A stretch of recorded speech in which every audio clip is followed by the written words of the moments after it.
y a eu une rénovation, oui, ça veut dire un changement d'appellation en tout cas pour le restaurant. Depuis 2 ans, il y avait des travaux ici au Grand Monarque. Voilà, depuis 2 ans, les travaux ont commencé par la cuisine. Donc on a commencé à remonter la cuisine qui était toujours située en bas. On l'a remontée au rez-de-chaussée. Et comme ça, les serveurs sont au même niveau que la cuisine.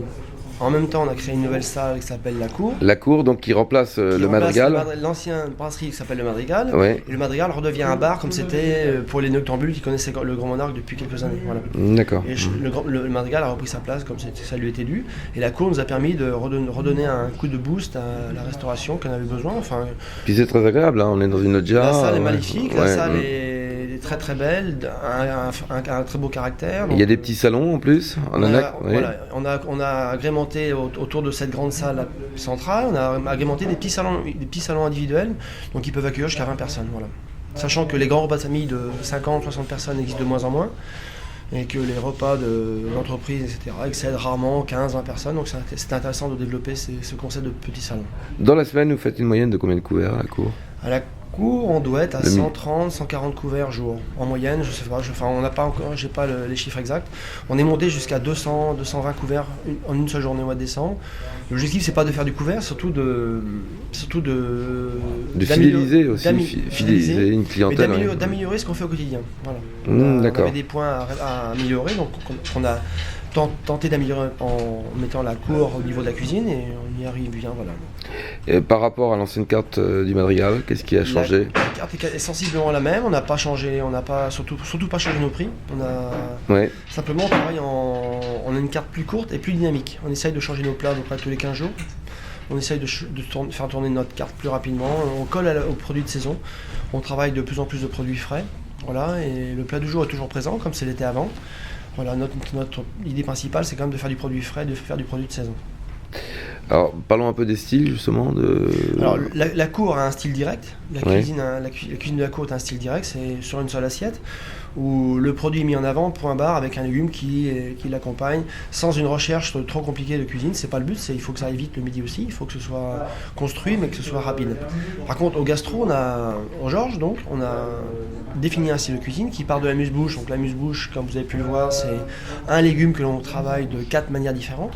On change ce légume-là une fois par semaine et on essaie de suivre la saison du produit. Donc là, on a commencé le petit pois parce qu'on a tous envie de printemps et de soleil, donc on a commencé par le petit pois.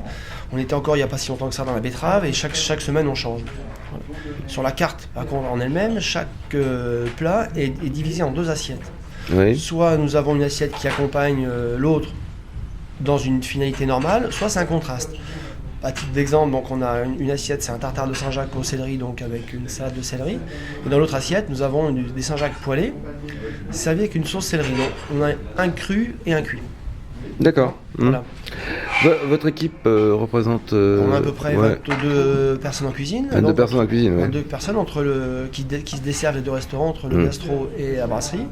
Également aussi pour servir des cocktails dînatoires, des buffets. Donc voilà, aussi des pâtissiers. Nous faisons une grosse formation d'apprentissage. Nous avons également... Ça, on en reparlera sur un autre sujet. Et alors, parlons d'étoiles. L'étoile, ça a été quand on a appris la nouvelle, c'était un vrai bonheur. Donc, on y travaille dessus réellement depuis 2-3 ans déjà. Voilà. Alors pour vous, c'est pas une finalité, hein. On est content de l'avoir, on est vraiment ravis. Individuellement, c'est un vrai cadeau, un vrai bonheur. Collectivement, c'est un vrai plaisir de partager ces toiles avec tout le monde, tous les cuisiniers qui se sont investis, les serveurs qui se sont investis, enfin Bertrand également, qui nous donne les moyens tous les jours de faire le travail que l'on veut, sans pression, etc. Voilà, c'est un vrai bonheur. C'est une finalité, c'est la fin d'un cycle. C'est-à-dire cette étoile-là nous ouvre de nouvelles portes. C'est le début d'une nouvelle aventure. On clôt tout ce qu'on a connu avant, les travaux, les remises en question, etc. pour recréer une nouvelle aventure. Et maintenant on se dit, maintenant on a ça et ça nous ouvre une nouvelle porte. Il faut que maintenant qu'on se lâche, qu'on s'amuse, qu'on se dise maintenant la vie recommence. Voilà, c'est pas la fin, c'est surtout la fin d'un cycle, le début d'une nouvelle aventure. Eh bien, on vous laisse retourner dans vos cuisines. Laurent, bonsoir. Merci beaucoup, bonne soirée. Je suis désolé. Ça vous battait bien ces affaires-là. Au revoir. Au revoir.